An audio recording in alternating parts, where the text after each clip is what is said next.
One of the first questions I want to answer for myself is, can it print ABS? I'm kind of an ABS junkie. Right over here we have an ABS print. We used Polylite ABS from the brand Polymaker. The first look of the pigeon doesn't look too bad. It took around 16 hours to do the complete print. First look, very decent result. We have used the speed profile without any tweaks. The only thing we did was enable the organic supports, and these come off really easy. So right over here we can see on the overhang we have a little bit of an imperfection. Probably this could be supported a bit better than it did right now, but the rest of the bottom of this pigeon looks to be very well printed. Now the topic today is not only looking if it can print ABS. Clearly it can print ABS. It is going to be about the artifacts I can see right here in the neck, which is going to be VFA. Not sure if the camera is going to pick up, but right over here we have VFA artifacts. So if I'm looking at the speed parts of the sprint, which are going to be the long strays right over here, we can see barely any VFA. But as soon as the printer is starting to slow down, for instance right over here we have an overhang, I can also see VFA. We can also see VFA right in the neck, which is interesting. This is not a shiny surface, and still I can see very clearly that we have a VFA issue. But do we? I have done a bunch of testing. Time to see what the testing is saying. Alright gentlemen, it's time to talk about VFA on the Core One. I have done a bunch of testing with the Conjure filament that you can get down below, and I also used the Body PET G filament. First thing I could notice about the profiles included on the Core One is that they are not what they need to be. It's going to have 24 cubic millimeters of flow, which is way too much. I have bumped it down to 20, and I could still see that even 20 is going to be too much. This is another test, and here you can see I start to bump up the temperatures and we got somewhat of a glossy finish. So stock profiles for the Body PET G, not impressed, these need tuning. What about the VFA itself? I have bad news and have somewhat of good news. First of all, we can see that the profiles of the Prusa Core One are not ideal. They have what they call a structural profile, which is going to bump down the speeds to about a bat slinger type of level, which is going to mean very slow print speeds. Core XY printers are known for having VFA all the way back when Creality started with their first Creality K1 PD. We could see they were suffering a lot from the VFA, so the vertical lines that were on your print. Unfortunately, the same is going to be true for the Prusa Core One. We have a VFA issue. Now, what is good to know is that while the structural profile, which bumps down to a very slow bat slinger, is going to be a really terrible profile for the Prusa Core One, it is going to induce a lot of VFA, but what we can see is when we bump it up to the speed profiles, then the results get a lot better. Now I want to do an A/B test with you. I'm going to show you a few of the results. I have tuned my profiles on the Rhetoric, the Soval SV08 and the GD Plus 4 to be the same acceleration and the same speeds as the Prusa Core One to see if we get some kind of a VFA impression on how bad the Core One really is. So I'm going to line up a few of these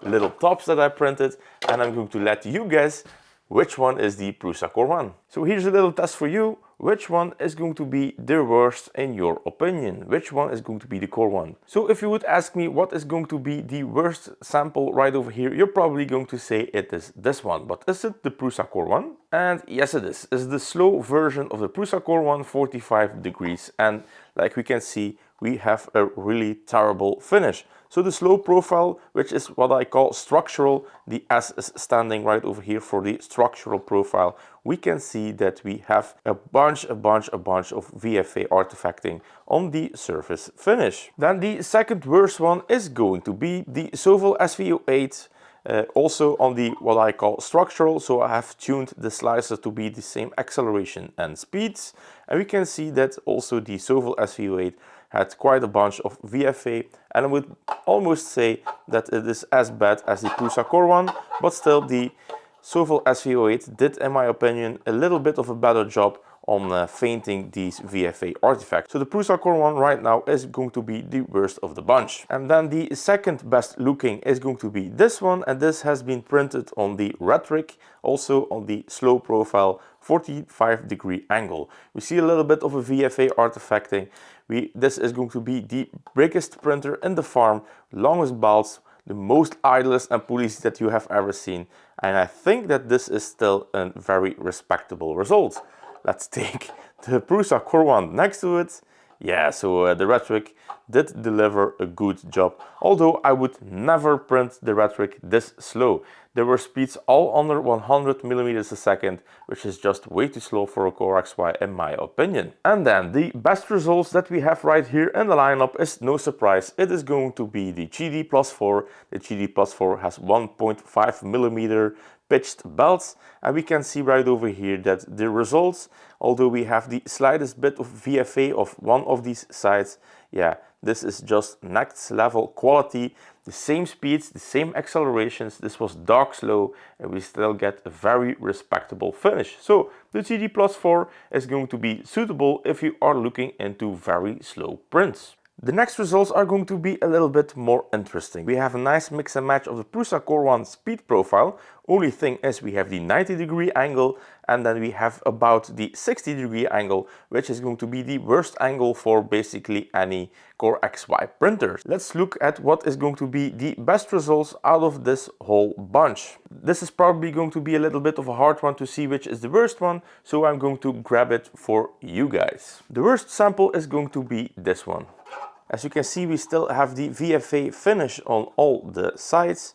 It is still a little bit more glossy, and this is from the Prusa Core One, but the speedy one. So this is going to be the 60-degree angle of the Prusa Core One.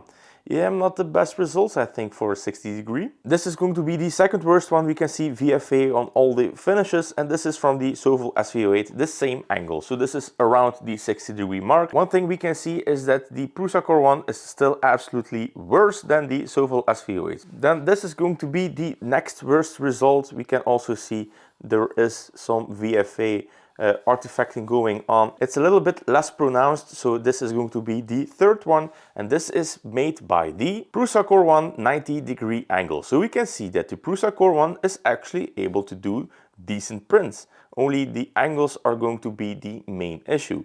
We still see VFA artifacts, but at the 90-degree angle we can see that the Prusa Core One didn't do all that bad. So it seems to be struggling definitely on some of the angles. 90 degrees seems to be the best one out of the whole Prusa lineup. Then we have this one over here, also faint.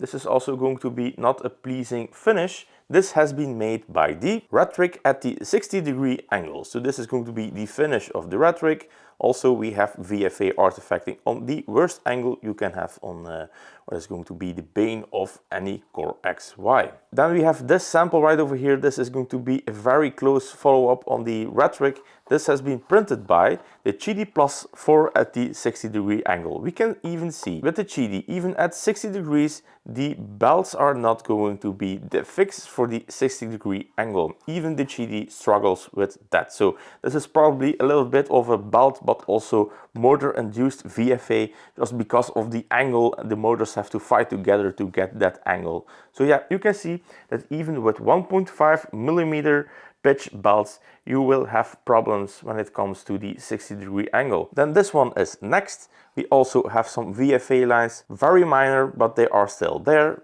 printed by the GD Plus 4 at the 90-degree angle. It delivered a very pleasing result. Then we have this one. This is also a bit of a VFA, but we can see there is a little bit more of a wavy pattern on the finish. This has been printed by SV08 90-degree on the fast. So yeah, very decent result on the Soval SV08. We do have other things going on than only the VFA, but yeah, this is still a respectable result from the Soval SV08.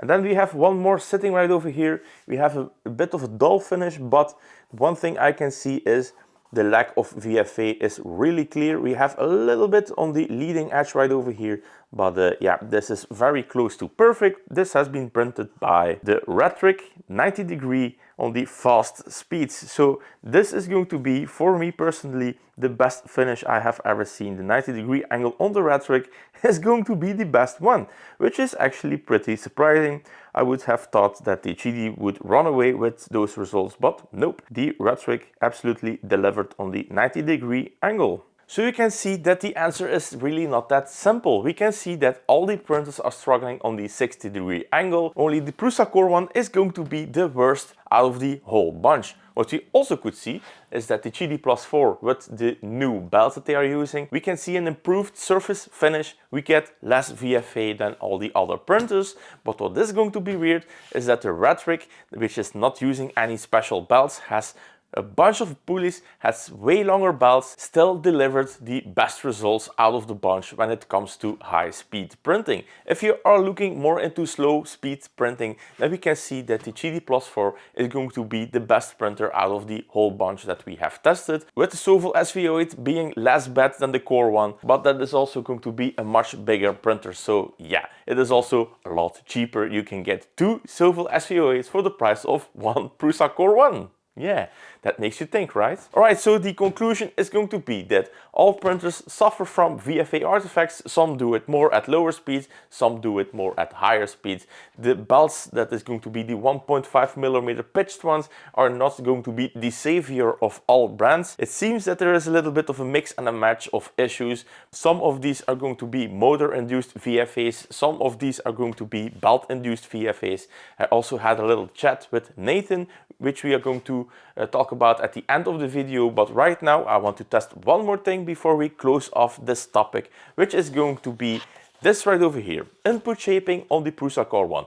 Does it even really matter? Well, I'm going to find out. I'm going to install the Prusa Core One accelerometer and we are going to see if we get better finish on our printed parts. So in the box we have our meter with some cables. We have to do some work on the back of the Prusa Core One, and then we also have some tools which we are going to need because we are doing input shaper on the nozzle of the Prusa Core One. We put the chip in there and then we have to remove it back again, and this is probably also something that is a little bit of a not sure if the results are going to be one-to-one of a match, because the mass of your printhead is going to decide a lot how the input shaper graph is going to react.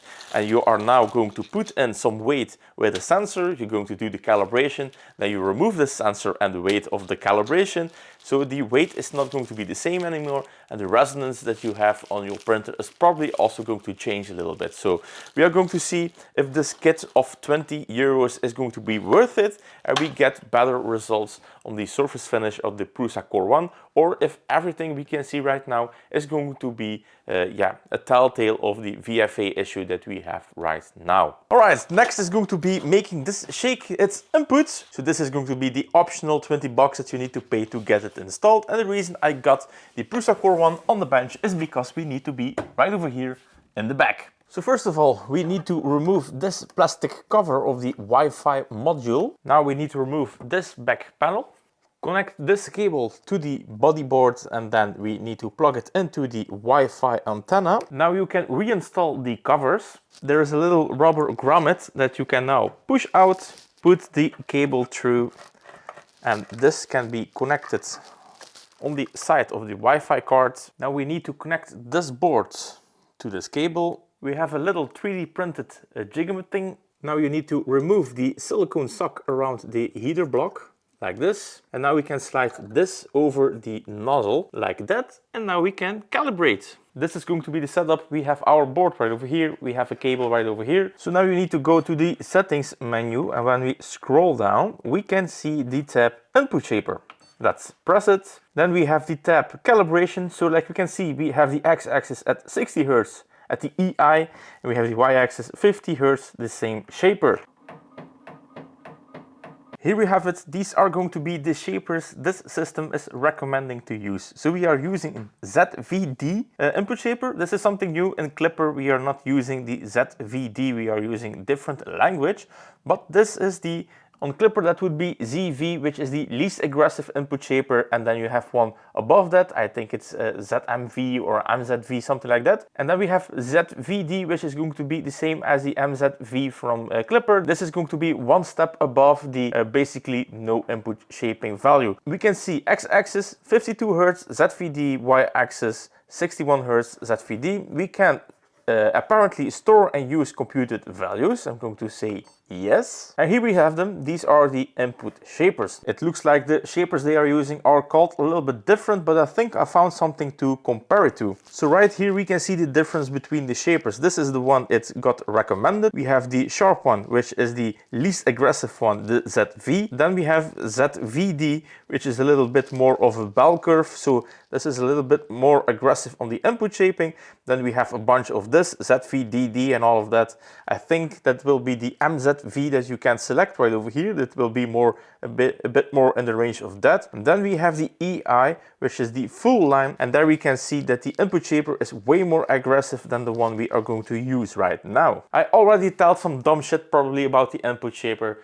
The difference is we have a new value and we are going to do A/B testing with the one we already did. So this is the unshaped or the more aggressive shaped input shaper. And now we are going to print a new one with a lot less infill. I have no clue why they used so much infill on this test model. And then we are going to do an A/B comparison. And I'm also going to print the same model on the Rhetoric V-Core 4, the Sovel SV08 and the GD+4 to do a comparison, because all these machines right now for me are pretty good tuned. On the Sovel one I need a little bit more work, but the Rhetoric and the GD+4 are on point. So that will be another interesting test, A/B test that we can do. So yeah, nothing to do but print the new objects. Also another thing I want to say, we had an issue with the power resume function. All the errors are gone. We did the firmware update. The firmware update fixed the fan issue. So what they did was lower the expected RPM range that they need to do the RPM testing on all the fans. So there's a self-calibrating, self-checking kind of a deal going on the Prusa Core One. But apparently the fans are a little bit too out of range. So they have fans that drop below a certain RPM. Then they have fans that perform better. So it sounds like the fans that they are using in this system are a little bit of a mixed bag when it comes to accuracy on the RPM signal. Is it a quality issue? I have no clue, but the new firmware fixed that issue. We have done all the calibrations. I have done the testing with the same file, and spoiler alert, it failed again. So one thing we have tested is USB power resume recovery with the files that were on there are failing 100%. What I'm going to do now is start a new print with something I have uploaded from the slicer to the machine, and then we are going to do another power resume test, which is what I'm going to do right now. And after that test we are going to do the final test to see if the quality improved with the new input shaper. Now, to be totally transparent, the files here on the stick are from Prusa themselves. I didn't put any files from me on that stick. So what I'm going to try to do right now is going to be an over-the-air print and try to resume that. So I have a few sitting right here on the screen from the testing I did, just like these little ABS tubes right over here. By the way, these printed perfectly fine. These are fret as a doornail, and they were just printed without a brim or anything. Even the Rhetoric struggles with that. So yeah, really nice print, by the way. We are going to do a reprint of this in white, and then we are going to power cycle and see what is going to happen. So the Prusa Core One is printing an over-the-air print. One thing I want to know is, does it store it on the USB stick? I guess we'll find out. Just when I was about to pull the plug at the back, it is running out of G-code. It took way longer than I thought. So it is indeed stored in this USB stick, the stuff that we have put on it over the air. So I'm going to replace the USB. It is oozing like crazy, just like previous time. So this means there is no memory inside of the screen. Everything is saved on this USB stick, which is also something new. Most of the time there is some kind of a memory buffer in the hardware itself. Well, with the Prusa Core One or the MK series, that doesn't seem to be the case. Now let's pull the power plug. Flipping the switch in 3, 2, 1. And rebooting in 3, 2, 1. And again, we don't get a prompt for power loss recovery. So in my case, it is not working. I'm not sure what I'm doing wrong, because some people have told me that it works on their Core One. Well, for me, brother, yeah, this is a nope. And here are the results. We have done 4 prints. One of these is going to be the Prusa Core One. The others are going to be the farm. The one of the Prusa Core One doesn't have the name on the belly. The rest I have named to the correct printer. Okay, so I'm going to start with grabbing the one I think is going to be the most pretty out of all of them. And we are going to start with this one. This is the prettiest out of the whole bunch. It's also the shiniest one of the whole bunch. Very low on artifacts and all of that. And right over here we can see the print slowed down, and then the glossy bits also seem to be looking really pretty. This is the other side. Now, is this the Prusa Core One? No, it isn't. It is the GD Plus 4. No surprise, the GD Plus 4 did better. It is actually the best looking print out of the whole bunch. This is going to be the second best one. This has a nice surface finish. We can also see on the glossy top part, it is looking great. We don't have a lot of artifacts. It's not as good as a GD Plus 4, but it still did a pretty good job. SV08 from Soval. So Soval did a great job. The kitty cat came out great. This is going to be the next one. We can see we have some VFA artifacts right here on the back. We can also see some weirdness on this part of the print. This side actually looks pretty good, but it is right here on the glossy part. We can see that there is way more induced VFA. Is one of the worst that we have seen on this part. You can also see it right over here on the face. Yeah, it is not looking that hot. The rest of the print looks great, but once it slows down, it is getting really terrible. This has been the nameless one, which means this is the Prusa Core One print. And then it leaves us with the last print, which is going to be the Rhetoric. So the V-Core 4 didn't perform all that great. We can see that we have defects right over here, right here on the back. We also have defects.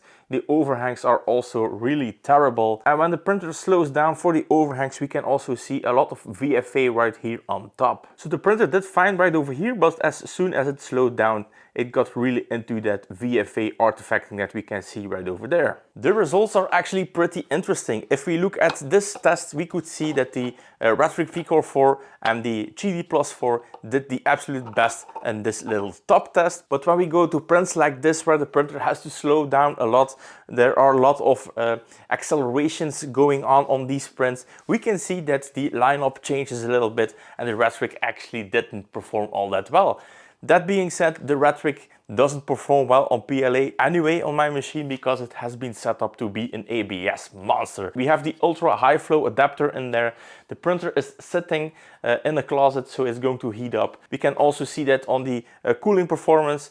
Now, I am not printing PLA. Normally, this is just because it is easy to print for the show off on the Prusa Core One. So the Rhetoric V-Core 4, it can print PLA, but in my honest opinion, this is going to be a higher temp printing machine, with the GD Plus 4 proving to be a one machine wonder. It prints PLA like a dream, it prints high depth filaments, it is doing really good in all these VFA tests, even though I have cracked GD Plus 4 right into the ground because of the things I have figured out. But yeah, when the GD Plus 4 is well tuned and it is well set up, yeah, that machine just absolutely delivers awesome performance. Surprisingly enough, the Soval SV08, it wasn't the best printer. Also, this is going to be a very budget orientated printer, but the results were really good on all these tests. We have a little bit above, more than I like, of VFA. We could see it on these tops that the Soval performed worse than all the rest. We can see on the kitty cat that it is actually not that bad. So the Soval SV08 seems to be performing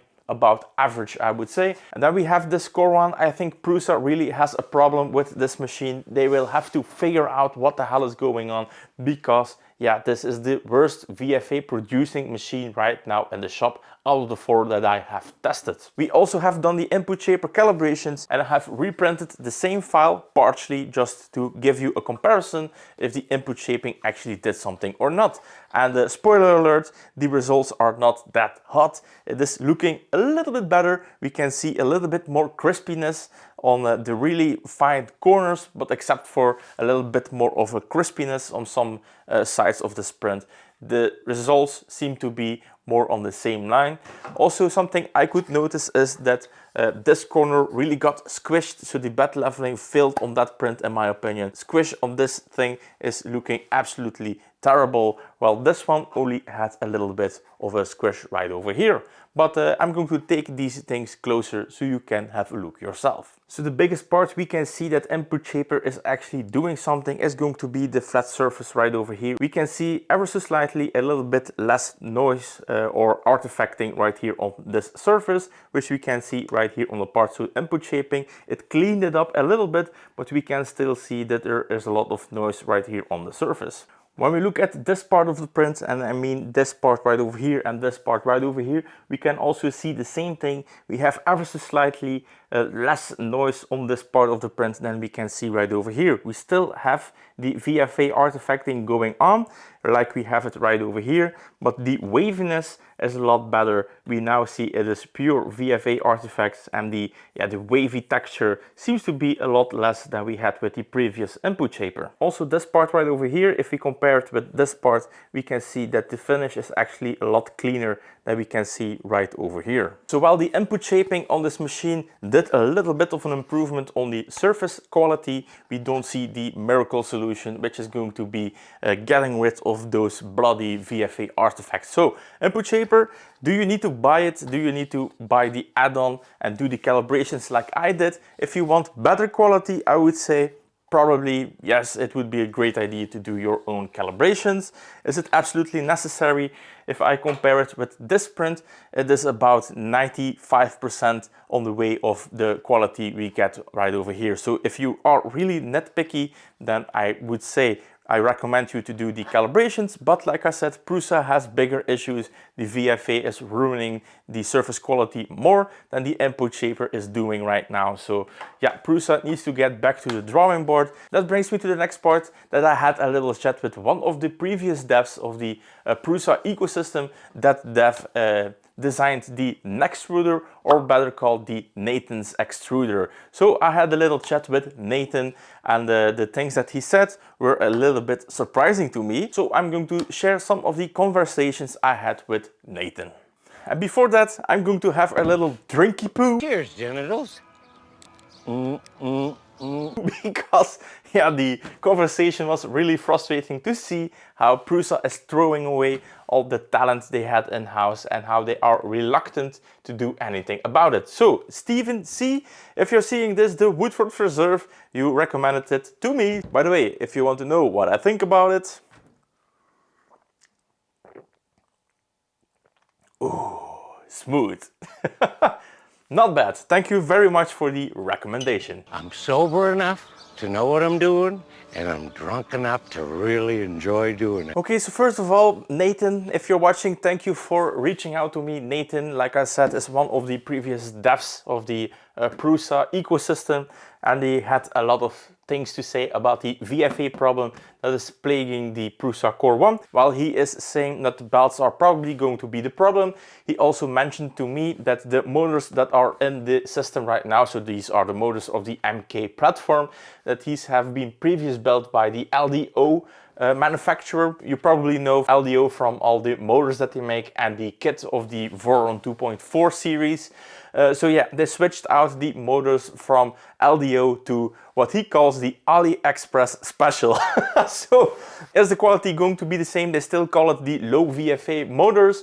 If these are going to be not the problem, then he thinks it is going to be the belts. He sounds to be pretty sure that it is the fault of the belts. Now he reached out to Joseph, or like he calls Joe. He reached out directly saying that those things need to be changed out. While Joe is very understanding and he has a good relationship with Joe, he also knows that Joe doesn't have a lot to say in Prusa, the company itself. It is all managed with other people, and the managers seems to be reluctant to do anything about it because it is all about the costs and all of that. So he started with the company when the company was still small. He also said that he left when there were about 700 people working for Prusa, which is absolutely crazy. We can no longer say that Prusa is a small company. They are really a massive company by now. This was when he left, which is a few years back. So yeah, the company is only growing bigger and bigger. And because the company started to get bigger and bigger,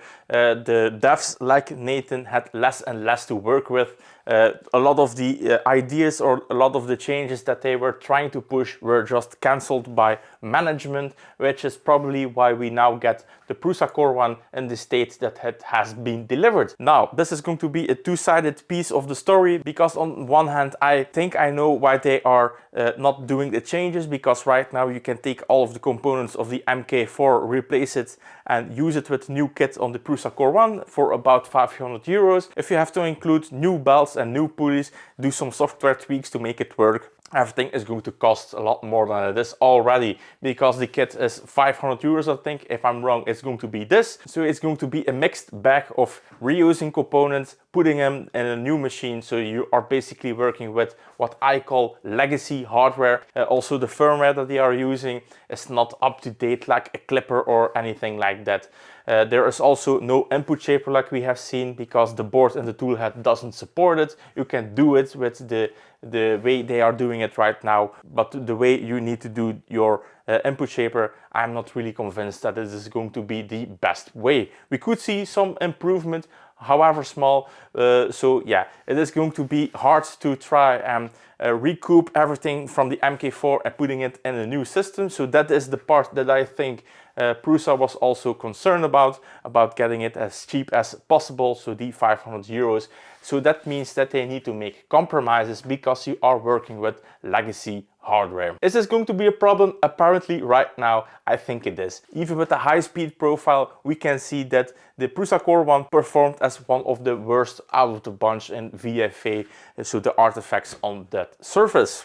So when I asked a few things, he responded just blatantly, and I quote, which is going to be in the thumbnail: "I can't sleep when they send out shit like that." So even when he doesn't work at Prusa anymore, he still is really bothered about the quality they are sending out straight out of the box, and he doesn't wish that to anybody apparently, which is a good attitude, my friends. Then something else that we talked about is going to be the performance of the nozzle. We could see that they are very close to the original V6 design of nozzles, and I can also see that the Prusa Core One is not doing that great at high flowing speeds.